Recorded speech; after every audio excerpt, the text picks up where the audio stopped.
Hello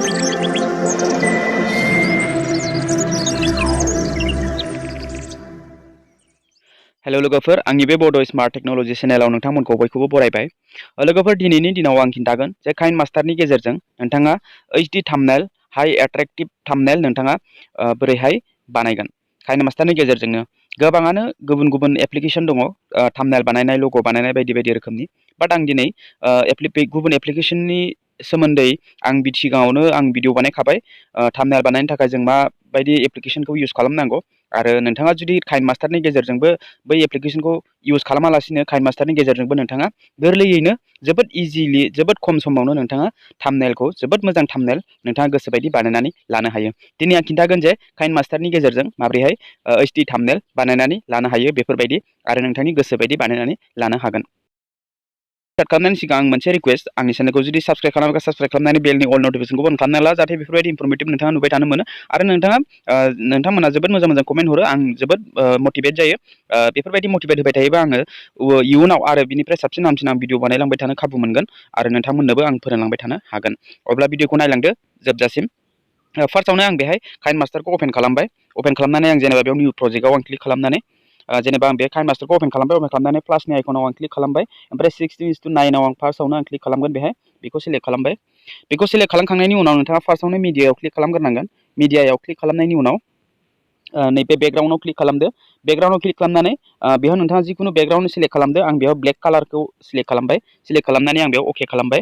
बे black कालारनि आं बेकग्राउन्डखौ आङो सेलेक्ट खालामनानै अके खालामना होबाय। बिनि उनाव नोंथाङा लेयाराव क्लिक खालामनांगोन। लेयाराव क्लिक खालामनानै नोंथाङा मिडियायाव खनसे क्लिक खालामबावनांगोन। मिडियायाव क्लिक खालामखांनायनि उनाव आरो मोनसे बेकग्राउन्ड सेलेक्ट खालामबावनांगोन नोंथाङा।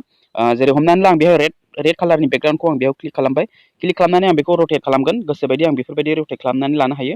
बिनिफ्राय आं बिग साइज लांगोन, एसे गिदिर साइज बेफोरबायदि आं बेयाव दोनबाय। अके, बेयाव दोननानै आं अके खालामबाय। अके खालामनायनि उनाव आरो आङो लेयाराव क्लिक खालामबावगोन। नोंथाङाबो लेयाराव क्लिक खालामदो। लेयाराव क्लिक खालामखांनायनि उनाव आरो मिडियायाव क्लिक खालामगोन। मिडियायाव क्लिक खालामनानै आरो मोनसे बेकग्राउन्ड सेलेक्ट खालामबावगोन आङो, व्हाइट कालारनिखौ। बे व्हाइट कालारनि आं बेकग्राउन्डखौ सेलेक्ट खालामबाय। अके खालामबाय। अके खालामनानै आं बेखौ एसे गिदिर साइजआव लाबोबाय। बिनि उनाव मा खालामनांगोन, नैबे गाहायाव स्क्रल आप खालामनानै क्रपिं दंना, बे क्रपिंआव नोंथाङा क्लिक खालामनांगोन। बेयाव क्लिक खालामनाय लोगो लोगो बे मास्क दंना, बे मास्कआवबो नोंथाङा ओरै क्लिक खालामबा बे राउन्ड कालारनि जायो। बाट आं बेयाव मास्क होआ, बेखौ आङो क्रपल' खालामगोन। एसे गोलाव साइज, फिसा गोलाव साइज आं खालामगोन। बेफोरबायदि आङो बेहाय खालामबाय। खालामनायनि आङो बेयाव दानिया अके खालामसै। अके खालामनानै आं बेखौ एडजास्ट खालामगोन। नैबे गाहायाव एडजास्ट खालामबाय। गाहायाव एडजास्ट खालामनानै दानाबा नैबे गुफुर बेकग्राउन्डखौ आङो उनफारसे लांगोन। अब्ला बेखौ लांनो थाखाय नैबेहाय थ्रि डटआव क्लिक खालामनानै सेन्ड टु बेकआव क्लिक खालामदो। नैबेहाय सेन्ड टु बेकआव क्लिक खालामनाय लोगो लोगो बे गुफुरनि माबाया इन्डिङा उनथिं थांबाय, माने एडजास्ट जाबाय आरो बे गोजाया सिगाङाव फैबाय। दानिया बेफोरबायदि बे रेडि जाबाय मोनसे स्टेप। दानिया नोंथाङा मा खालामनांगोन, बेयाव जुदि नोंथांनि फटक दङब्ला फटकनि बेकग्राउन्डखौ माबोरैहाय नोंथांनि फटकखौ बेकग्राउन्डखौ माबोरै चेन्ज खालामो, फिक्स आर्टनि बिनि सोमोन्दै आं भिडिअ बानायदोंना बानायाखैमोनथाय आं बावबाय। नोंथांमोना चेक आउट खालामनानै नाय, आरो जुदि बानायाखैबा कमेन्ट खालामना खिन्थाहर, आं बिनि सोमोन्दै मोजां भिडिअ लाबोगोन। अब्ला आङो बेयाव बिदि क्लिक खालामखांनायनि उनाव लेयाराव क्लिक खालामफिनगोन। बेहाय लेयाराव क्लिक खालामनानै आं मिडियायाव खनसे क्लिक खालामबावगोन। दानिया आङो फिक्स आर्टआव जिथु बेकग्राउन्ड फटक आङो खालामना दोनखादोंमोन, बे फटकखौ आं बेयाव सेलेक्ट खालामगोन। सेलेक्ट खालामनानै आङो बेहाय अके खालामगोन। ओमफ्राय दाना बेयाव आं फ्लिप खालामगोन आं बे फटकखौ। जेरै हमनानै ला आङो बेफोरबायदि आदसा आं बेफोरबायदि फ्लिप खालामबाय। फ्लिप खालामनानै आं बे फटकखौबो एसे एडजास्ट खालामबाय। बेहाय बेफोरबायदि गिदिर फिसा साइज खालामनो हायो। अके, आं बेयाव बेफोरबायदि दोनबाय। अके, फटकखौ आं बेयाव सेट खालामबाय। दानिया नोंथाङा बेयाव आं दानाबा थाम्बनेल, मानि सोमोन्दै थाम्बनेल बानायनो नागिरदों नोंथाङा बेयाव टाइप खालामदो। टाइप खालामनो थाखाय लेयाराव क्लिक खालामनानै नैबे टेक्स्टआव क्लिक खालामनांगोन। टेक्स्टआव क्लिक खालामनानै आं बेहाय लिरगोन काइनमास्टार। अके, काइनमास्टार आं बेयाव क्लिक खालामबाय। खालामनानै आं बेखौ एसे गिदिर साइज लाबोबाय। दानिया नोंथाङा बे फन्टखौबो सोलायनो हायो, चेन्ज खालामनो हायो हेन्डराइटिंखौ, मा स्टाइलाव मा डिजाइनाव नोंथाङा दोननो सानो। आं बेहाय रबट' ब्लड इटालिकआव आं दोनगोन। बेयाव दोननानै आं बेफोरबायदि खालामबाय। अके, आं बेखौ गिदिर साइज लाबोबाय। आं बेयाव एडजास्ट खालामबाय। दानिया काइनमास्टारनि जुदि नोंथाङा लग' होनोबा, जिखुनु लग' होनो सानदोंबा, फट' होनो सानदोंबा, नोंथाङा अके खालामनानै लेयाराव क्लिक खालामनानै मिडियायाव क्लिक खालामनांगोन। आङो डाउनलड खालामनानै दोनदों काइनमास्टारनि। बे डाउनलड खालामनायखौ आङो बेहाय बहायगोन। जेरै हमनानै ला आं बेयाव बेफोरबायदि आं फटकखौ दोनबाय। दोननानै आं बेखौ फिसा खालामबाय। अके, बेफोरबायदि बेयाव आं एडजास्ट खालामबाय।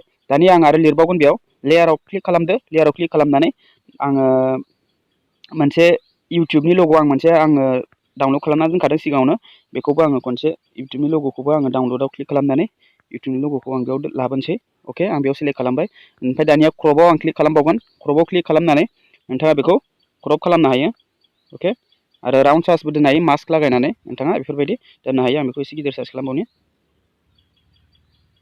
अके बेफोरबायदि दोनबाय इउटुब आरो अके खालामबाय अके खालामनानै आं लेयाराव क्लिक खालामनानै टेक्स्टआव क्लिक खालामबावगोन टेक्स्टआव क्लिक खालामनानै आं बेहाय थाम्बनेल आं मोनसे टाइप खालामनोसै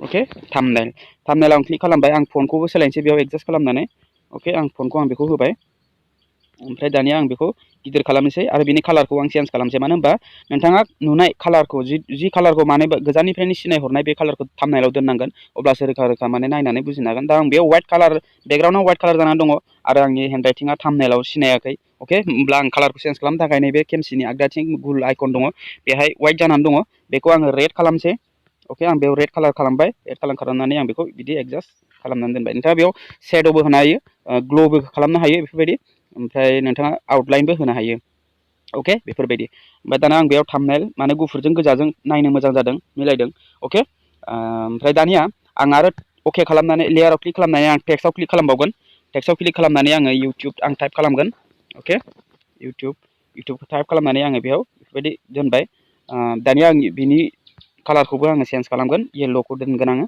अके आं बेफोरबायदि दोनबाय आरो बिनि फन्टखौबो सोलायनानै होगोन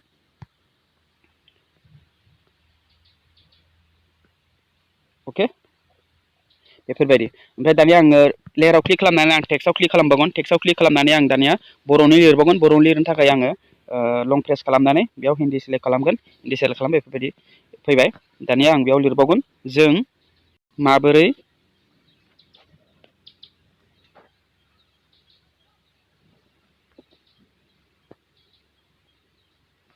जों माबोरै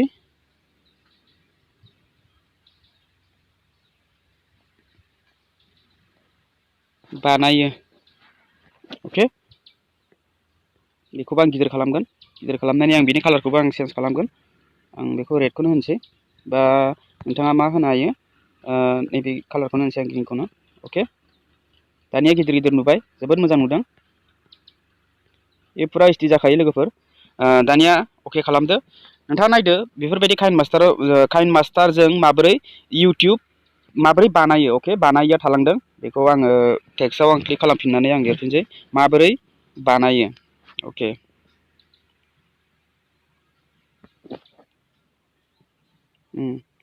जों माबोरै बानायो इउटुब थाम्बनेल अके लोगोफोर नायदो नोंथाङा बेयो थाम्बनेला बिल्कुल माने एकदम रेडि जानानै थाबाय काइनमास्टारजों माबोरै बानायो इउटुब थाम्बनेलबो जोबोद खम समावनो बानायनो हायो आं एक्सप्लेन खालामदों बिनि थाखायनो नोंथाङा एसे गोबाव बायदि मोनदों बाट नोंथाङा जोबोद मोजाङैनो गोरलैयैनो बेफोर खम समावनो नोंथाङा बेफोरबायदि थाम्बनेल बानायनानै लानो हायो जोबोद इजि भिडिअ एडिट खालामनाय बाजिनो नोंथाङाबो बेफोरबायदिखौ खालामनानै लानो हायो दानिया बिदि खालामखांनायनि उनाव नैबे बेकग्राउन्ड फार्स्ट नोंथाङा मिडियाआव क्लिक खालामनानै बेकग्राउन्ड सेलेक्ट खालामदोंना बेयाव खनसे टाच खालामदो बेयाव खनसे टाच खालामनाय लोगो लोगो नैबे डिलेटनि गोजौआव फ्रेमनि अपसन दङ बेयाव क्लिक खालामनानै केपचार एन्ड सेभ फ्रेम एड प्लेआव क्लिक खालामदो गोजौनियाव बयनिफ्राय टपाव बेयाव क्लिक खालामनाय लोगो लोगो बियो नोंथांनि गेलारियाव सेभ जाहैबाय बिनिफ्राय नोंथाङा वाइसि स्टुडिअनि गेजेरजों नोंथाङा बे थाम्बनेलखौ भिडिअ एडिट खालामखांनायनि उनाव आपलड खालामखांनायनि उनाव नोंथाङा बे थाम्बनेलखौ सेट खालामनानै लानो हायो जेरै आं खालामनानै लादों अके लोगोफोर भिडिअआ बेखिनियावनो लोगोफोर भिडिअखौ मोजां मोनदोंबा आं सिगाङावनो बुंखाबाय अके अब्ला लोगो मोनगोन next video tata bye bye and take care